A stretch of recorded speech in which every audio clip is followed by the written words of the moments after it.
Bem, olá, aqui quem está falando é o Jefferson.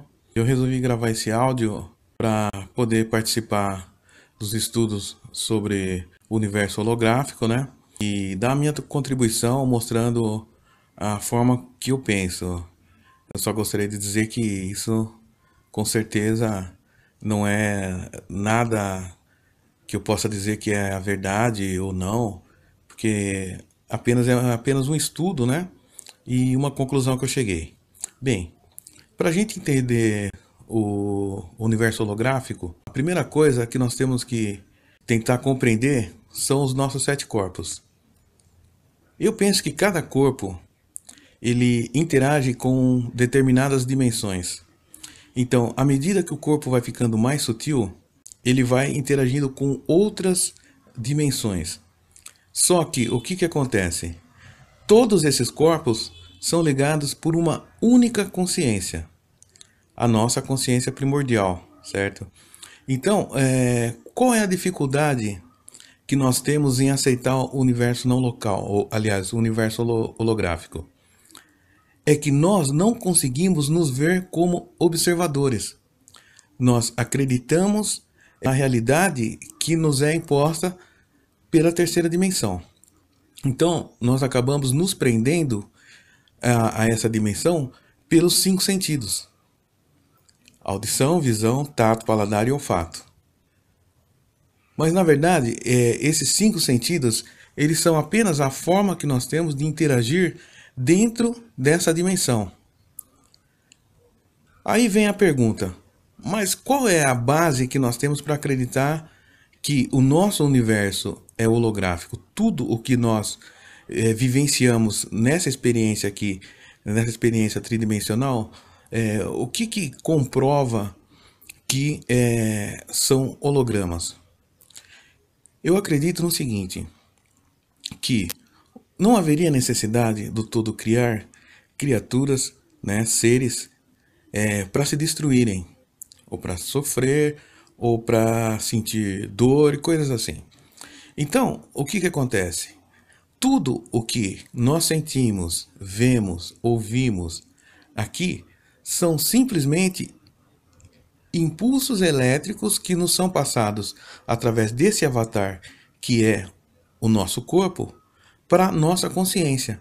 Então nós vivemos aqui com esse avatar, certo? Esse avatar ele está ligado à nossa consciência.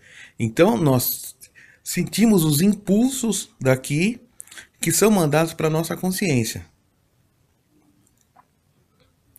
Essa é a grande dificuldade que nós temos que entender, porque a gente pensa assim: mas eu sinto dor, eu me vejo, eu aperto, me apalpo, eu me sinto.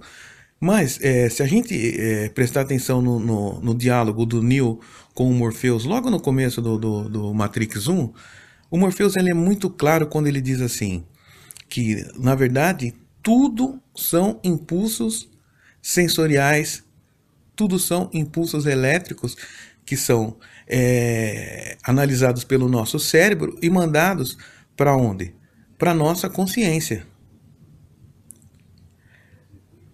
E tem um outro fator muito importante também para a gente chegar nessa conclusão. Existe um programa de TV americano chamado Os Super-Humanos de Stan Lee. Nesse programa, existe uma pessoa que sai pelo mundo procurando os super-humanos, pessoas com capacidades especiais, que eles fazem alguns testes com essas pessoas e eles têm alguma super capacidade, uma capacidade além daquelas que nós temos.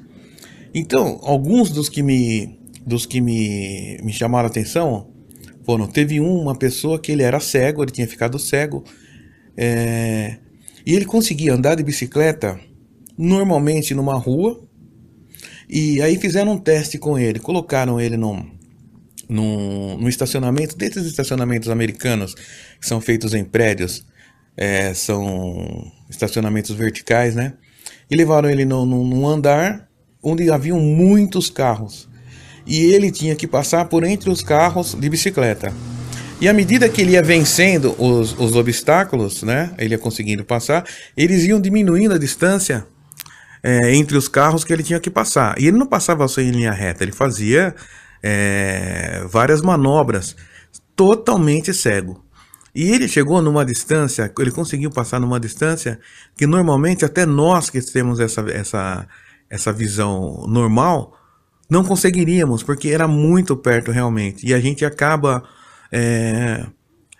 cambaleando com a bicicleta e encostando num dos carros. Ele passou com a maior tranquilidade. Por quê? Porque na verdade ele usa a visão da consciência dele. Entendeu? Os médicos, cientistas, neurologistas faziam estudos e dizem assim, não, mas quando a pessoa perde uma visão, o cérebro passa essa mensagem para os outros sentidos que acabam se ampliando e aí a pessoa consegue suprir a falta de um sentido através dos outros. Não, isso não é verdade.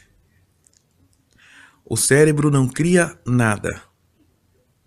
Ele apenas administra as informações que vêm dessa consciência maior que a nossa, que não está nessa dimensão, e ele entende. Então, o que aconteceu? O cérebro dele entendeu que ele precisava ver para ele andar de bicicleta. E aí, ele não sabe, mas ele tem uma visão consciencial. Ele vê com a consciência. E assim acontece com muitos outros sentidos. Tem também, eu vi também de uma pessoa que ele é um praticante de artes marciais e ele tem um soco de 1 tonelada, né, que é o soco, ou de 12 polegadas, que é o soco que foi estudado pelo Bruce Lee. E numa distância de 5 centímetros ele consegue dar um soco sem acertar a pessoa. E apenas com o deslocamento do ar nessa distância de 5 centímetros, ele consegue mandar a pessoa numa distância de 12 metros, com a força que ele consegue imprimir nesse gesto. Bem, para nossa compreensão isso é impossível. Mas o que ele usa?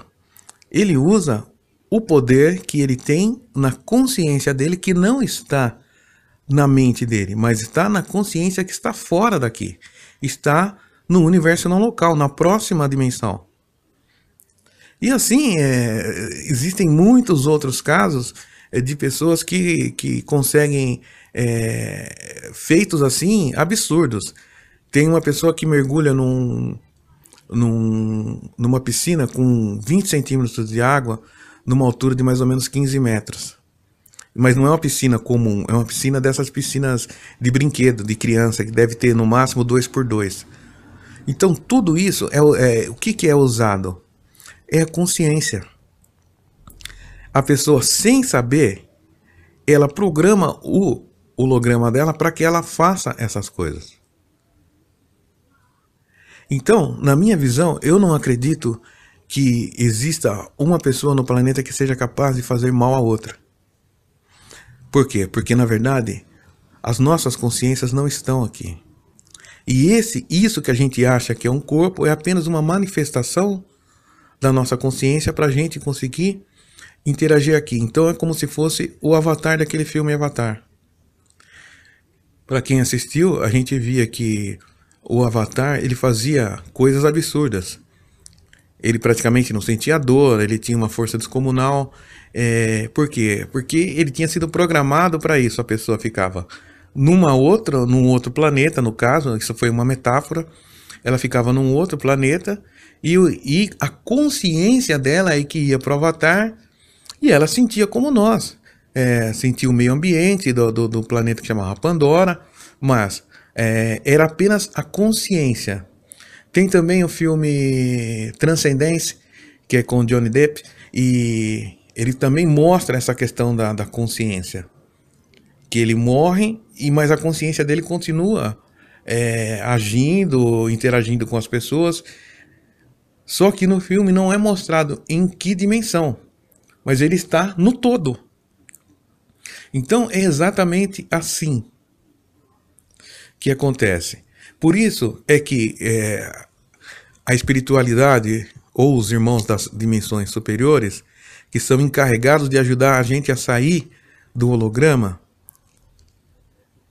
É por isso que eles conseguem fazer coisas que para nós são absurdas, vamos dizer assim, atravessar paredes, volitar ou voar, porque na verdade eles já têm uma compreensão desse nosso avatar, desse nosso holograma. Só que eles estão dentro do holograma deles. Então, dentro do holograma deles, eles também têm as limitações deles. Aí os irmãos da sexta dimensão também são capazes de fazer coisas nomináveis aqui, mas dentro do holograma deles, eles também têm as limitações deles. É aquilo que o professor Hélio Couto fala numa das palestras. Ele fala assim, é como se fossem as bonecas russas, é uma coisa dentro da outra. E é assim, cada realidade está dentro de uma outra realidade. Então, cada holograma está dentro de um outro holograma, e dentro de um outro holograma, e dentro de um outro holograma, dentro de um outro holograma, e assim por diante.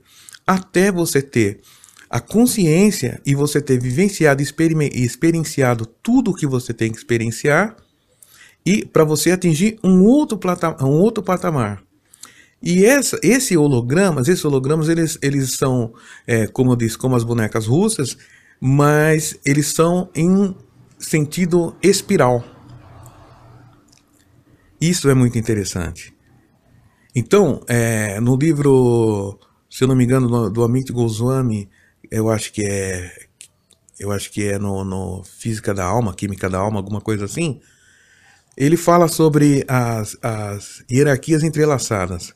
E ele dá como exemplo a mão que desenha a mão. Então tem o desenho de uma mão desenhando outra mão, num triângulo que na verdade simboliza ele simboliza um infinito. É um ato infinito, de uma mão desenhando a outra. Aí ele diz o seguinte, que para nós entendermos a teoria entrelaçada, a gente não tem que tentar descobrir que mão desenha a mão das duas, mas sim que uma terceira mão desenhou as duas mãos. E é isso que a gente não consegue entender. E nas nossas experiências é a mesma coisa. Então, uma forma muito simples, mas ao mesmo tempo complexa para nós, para a gente entender isso e conseguir a ultrapassar vários problemas e várias questões das nossas vidas, nós temos que sair do nosso corpo. E um exercício que eu dou para a gente tentar fazer isso é você deitar e tentar se ver fora do seu corpo. Você tentar se ver de um ponto. Então você está, por exemplo, deitado na sua cama, e aí você memoriza a posição em que você está, a posição em que a coberta está, se você estiver coberto, mais ou menos como a sala está. E aí o que você faz? Você tenta visualizar essa cena, porque você vai estar praticamente obrigando a sua consciência a te ver. E você vai ver que é muito difícil você tentar se ver. Isso é um exercício também para projeção, para aqueles que estão tentando fazer projeção. Você tentar se enxergar. Porque você está automaticamente puxando a visão da sua consciência para você. E se você conseguir se ver, com certeza isso vai ficar cada vez mais fácil, até uma hora que isso vai ser a realidade.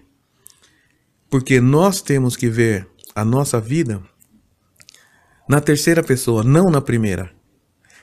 Principalmente nessa dimensão aqui. Nós precisamos nos ver na terceira pessoa. O Jefferson, o João, o Francisco, o Antônio, a Maria, enfim. Nós temos que tentar nos ver na terceira pessoa, para que a gente... porque dessa forma a gente vai acabar minimizando questões que a gente acha que são fora assim, difíceis para nós. Como exemplo eu uso no relacionamento. Quando alguém vem e te fala que tem um problema no relacionamento, aí ela vem e relata, olha, porque isso, aquilo outro, é impossível, porque eu não sei. E a gente normalmente olha e fala assim, caramba, mas é tão simples para essa pessoa resolver isso, ela tem que agir assim, assim, assim e assado. Por quê? Porque a gente está vendo de fora, então a gente consegue ver o drama da pessoa. Só que nós não conseguimos ver o nosso próprio drama, nós não conseguimos fazer essa projeção. Por quê? Se a gente conseguir fazer essa projeção, é um grande passo para a gente unificar os primeiros corpos, que são o corpo físico e o corpo astral. Já é um grande passo, mas um passo enorme. Porque aí você vai começar a unificar os seus 7 corpos. Você começa do físico pro astral, do astral pro mental, do mental pro duplo etérico, etérico, enfim, você vai. O nosso caminho é unificar esses corpos. Enquanto nós não conseguimos fazer essa unificação e tornarmos um ser íntegro, não no sentido de integridade moral, mas de inteiro, nós não vamos conseguir transcender os nossos problemas. Então, o primeiro passo é entender que nós estamos num holograma.